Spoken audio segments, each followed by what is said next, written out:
تبارک اللہ شان تیری تجھی کو زیبا ہے بے نیازی، تبارک اللہ شان تیری تجھی کو زیبا ہے بے نیازی، کہیں تو وہ جوش لنترانی، کہیں تو وہ جوش لنترانی، کہیں تقاضے وصال کے ہیں۔ بسم اللہ الرحمن الرحیم، نحمدہ ونصلی ونسلم علی رسولہ الکریم، اما بعد فاعوذ باللہ من الشیطان الرجیم، بسم اللہ الرحمن الرحیم۔ آج کے درس میں بیان کیا جائے گا کہ اللہ رب العالمین نے اپنے پیارے محبوب شاہ بنی آدم صلی اللہ علیہ وسلم کو معراج پر کیوں بلایا، اس کی کیا وجہ تھی؟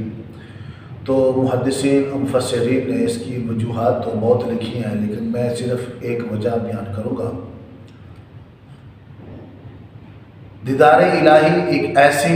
نعمت عظمی ہے جس کے حصول کے لیے ہمیشہ سے ہر خاص و عام طلبگار رہا ہے، جس کی طلب ہر دل کی دھڑکن بنی رہی، حتیٰ کہ یہ آرزو التجا بن کر حضرت سیدنا موسیٰ کلیم اللہ علیہ السلام کے مبارک لبوں پر آ گئی۔ عرض کیا، رب آرنی، اے میرے رب مجھے اپنا دیدار کرا، اپنا دیدار دکھا، اپنا آپ دکھا۔ اللہ رب العالمین نے فرمایا، لن ترانی، ہرگز تو مجھے نہیں دیکھ سکے گا۔ ادھر کلیم اللہ کو فرمایا تو ہرگز مجھے نہیں دیکھ سکے گا، لیکن جب اپنے محبوب کی باری آئی تو خود حضرت جبریل علیہ السلام کو بھیج کر محبوب کو بلوایا۔ حالانکہ محبوب صلی اللہ علیہ وسلم حضرت ام ہانی رضی اللہ تعالیٰ عنہ کا گھر آرام فرما رہے تھے، ادھر جبریل کو بھیج کر بلوایا اور اپنے دیدار سے مستفید فرمایا۔ تو عاشقوں کے امام اہل سنت امام احمد رضا خان فاضل بریلوی رحمۃ اللہ تعالیٰ علیہ نے کیا ایک خوب ترجمانی کی۔ تبارک اللہ شان تیری تجھی کو زیبا ہے بے نیازی، تبارک اللہ شان تیری تجھی کو زیبا ہے بے نیازی، کہیں تو وہ جوش لن ترانی، کہیں تقاضے مثال کی ہے۔ اور یاد رہے کہ اللہ تبارک و تعالیٰ نے اپنے محبوب صلی اللہ علیہ وسلم کو معراج پر بلانے اور اپنے دیدار سے مشرف فرمانے کا مقصد حضور علیہ السلام کی دل جوئی اور تسکین کے لیے تھا، کیونکہ آپ کی طرف سے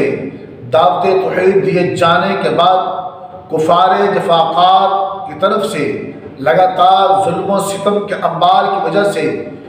کریم آقا صلی اللہ علیہ وسلم نہایت بے قرار تھے، جس کا واقعہ کچھ یوں ہے کہ جس روز صفا کی چوٹی پر کھڑے ہو کر اللہ تعالیٰ کے محبوب صلی اللہ علیہ وسلم نے قریش مکہ کو دعوت توحید دی تھی، اسی روز سے عداوت و عناد کے شعلے بھڑکنے لگے، ہر طرف سے مصائب و آلام کے سیلاب امڑ آئے، رنج و غم کا اندھیرا دن بدن گہرا ہوتا چلا گیا۔ لیکن اس طریقے میں حضرت آپ کے چچا ابو طالب اور حضرت ام المؤمنین خدیجہ الکبریٰ رضی اللہ تعالی عنہا کا وجود ہر نازک مرحلہ میں آپ صلی اللہ علیہ وسلم کے لیے تسکین و طمانینت کا سبب بنا رہا۔ بعثت نبوی صلی اللہ علیہ وسلم کے 10ویں سال آپ کے چچا نے وصال فرما لیا، ان کی وفات ہو گئی۔ اس صدمے کا غم ابھی ختم نہیں ہوا تھا، یہ صدمے کا زخم ختم نہیں ہوا تھا کہ آپ کی مونس و ہمدم رفیق حیات پیاری بیگم حضرت سیدہ خدیجہ الکبریٰ رضی اللہ تعالی عنہا بھی آپ کو داغ مفارقت دے گئی، آپ کو چھوڑ گئی، ان کا بھی وصال ہو گیا، وہ بھی دنیا سے چلی گئی۔ کفار مکہ کو اب ان کی انسانیت سوز کارستانیوں سے روکنے والا اور ان کی صفاقانہ روش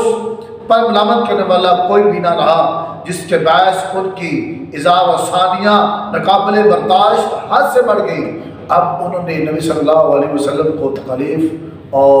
پریشان کرنا زیادہ کر دیا، زیادہ مشاہد ڈالنے شروع کر دیے۔ رسول اکرم نور مجسم شاہ بنی آدم صلی اللہ تعالیٰ علیہ وآلہ وسلم طائف تشریف لے گئے، شاید وہاں کے لوگ آپ کی اس دعوت توحید کو قبول کرنے کے لیے آمادہ ہو جائیں، لیکن صد افسوس کہ وہاں کے لوگوں نے بھی دعوت توحید کو قبول نہیں کیا، بلکہ انکار کیا۔ صرف انکار نہیں کیا بلکہ اپنے محلے کے، اپنے قبیلے کے شریر نوجوانوں کو، اشراتی نوجوانوں کو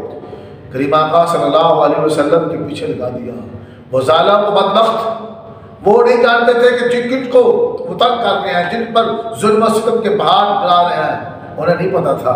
انہوں نے کریم آقا صلی اللہ علیہ وسلم پر پتھر مارنے شروع کر دیے۔ روایت میں آتا ہے کہ جب انہوں نے پتھر مارے تو نبی صلی اللہ علیہ وسلم کے جسم مبارک سے خون نکلا اور آپ کے نالائق مبارک